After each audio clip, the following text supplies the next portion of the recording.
Құрметті YouTube арнамның оқырмандары, қазір сіздерге Pinterest'тен қалай фото-видео көшіруге болатынын және ол жақта профиль болып өз-өзіңізді қалай продвигать ету керектігін көрсетемін.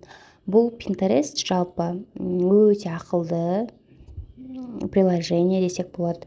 Яғни сіз поискке не іздейсіз, соны осылай кірген кезіңізде, осылай обзор бөлімінде сізге қажетті нәрселерді көрсетіп тұратын болады. Мынандай профиліңіз болады, яғни Google аккаунтпен кірсеңіздер болады. Зарегистрированный жасап, регистрация жасап, потом профильде осылай общедоступный профиль, яғни ашып қоясыздар профильдеріңіз, осылай имя профиля өздеріңіздің Instagram аккаунттарыңызды жасаңыздар болады. Сведения тоже сіз кімсіз, как инстаграмдағыдай профильдеріңізді толтырасыздар. Потом созданное деген жерде, яғни сіздердің создать еткен пин идеяларыңыз тұрады. Бұл жақта пост емес, пин идея деп аталады.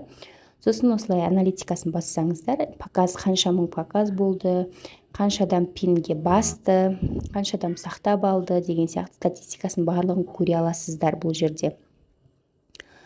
И сіздердің поиск идеи лупаның үстін бассаңыздар, керекті нәрселеріңізді іздей аласыздар. Тоже іздегеннен кейін қарасаңыздар, идея для вас деп, яғни сіздің вкусыңыздағы нәрселерді шығарып тұратын болады. Потом поиске, например, рекламный дизайн деп жазып көрсеңіздер, осылай көптеген макеттер шығады. Сосын мысалы біреуісі ұнаса, соның үстін басасыздар. Қазір мысалы ұнаған дизайн біреуісін, мысалы мына картинканың үстін басайық. И жоғары жағындағы үш точка тұрады, соны басасыздар да, и скачать изображение дейсіздер. Сол кезде сіздердің галереяларыңызға автоматически сақталатын болады. Тоже астыға тартсаңыздар, өте көп идея аласыздар. Тоже макет, рекламаға макет алсаңыздар болады. Осылай поискке не керек. Енді видеоны қалай скачать етеміз. Тоже поискке, например, видео эстетика деп жазып көрейік. Сосын бір әдемі видео керек болды сіздерге, сторизге қойғанға или басқаға деген сияқты. Бір видеоның үстін басайық қазір. Так. Мысалға мына бір видеоның үстін басайық. И жоғары жағындағы үш точка тұр тоже. Немесе астындағы значокты басамыз. Сол кезде скопировать ссылку деген тұр. Соны скопировать етіп аламыз ссылканы. Потом телеграмға барып, телеграмда скачать с Pinterest деген осындай бот бар. Сол жаққа жаңағы скачанный ссылканы жібереміз. Вставить етеміз. И самолетиктің үстін басамыз. Сол кезде осылай work деп шығады. Яғни бізге бұл бот жаңағы видеоны скачать етіп беру керек. Мен осы скачать с Pinterest деген ботпен, именно осы ботпен скачать етіп жүргем. Что-то аяқта көшірмей жатыр. Келесі ссылканы жіберіп көрдім. Тоже мына жақта 5 секундтық видео.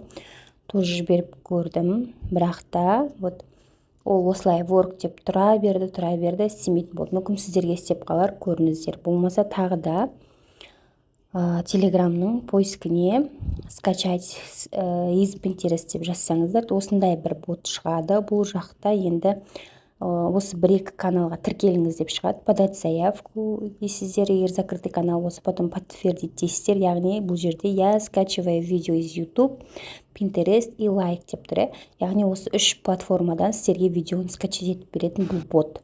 Енді осы жаққа жаңағы видеомыздың ссылкасын жіберіп көрейік. Вставить и отправить дейміз. Вот загрузка деп шығарды маған. И қазір егерде бот жұмыс жасаса, маған жіберетін болады. Мінеки жіберді уже. И осы жақтағы жоғары жағында тоже үш точкасын басасыздар да. Видеоны ашып и сохранить в галерею деп сақтап аласыздар. Pinterest'те не үшін профиль болу керек, соны айта кетсем, егерде Pinterest'тен өздеріңіз профильдарыңыз болса, яғни егерде бұл сіз диджитал маркетингте, фриланста жұмыс жасап жүрген болсаңыз, клиентті оңай табасыз. Бұл жақтан тоже мүмкін идеяларыңызды саласыз, тоже пин идеяларыңызды, видеоларыңызды, фотоларыңызды жасаған деген сияқты макеттеріңізді. И бұл жақтан сізге дайын платформа болады. Сізге Pinterest'тен жұмыстарыңызды көрген адамдар сізге ссылканы қоясыз ғой, общедоступный профиль деп көрсеттім ғой, сол жерге ссылканы қойсаңыз, сізге қандай не керек, инстаграмыңызды қоясыз ба, ютубыңызды қоясыз ба, яғни сол ссылканы үстін басып адамдар сізге подписка жасауы мүмкін, сізге жазуы мүмкін, пинтересттен көрдім деп, например. Біз пинтерестке кіріп көбінесе идея іздейміз, фото іздейміз, видео іздейміз ғой. Сол сияқты сіздің жұмыстарыңыз ұнаса, сіздің курсыңыз сатып алу мүмкін дегендей. Бұл жақтан тоже бір, яғни каналдар, сізге клиент әкеп тұратын каналдардың бірі ретінде осы Pinterest'ті да пайдалансаңыздар болады. Негізі өте жақсы тоже клиент келеді. Нажатие на пин деген жерде, яғни сізге профиліңіз үстін басып, мына кісі қандай кісі екен деп көреді, қызығады. Сол арқылы сізге клиент келеді.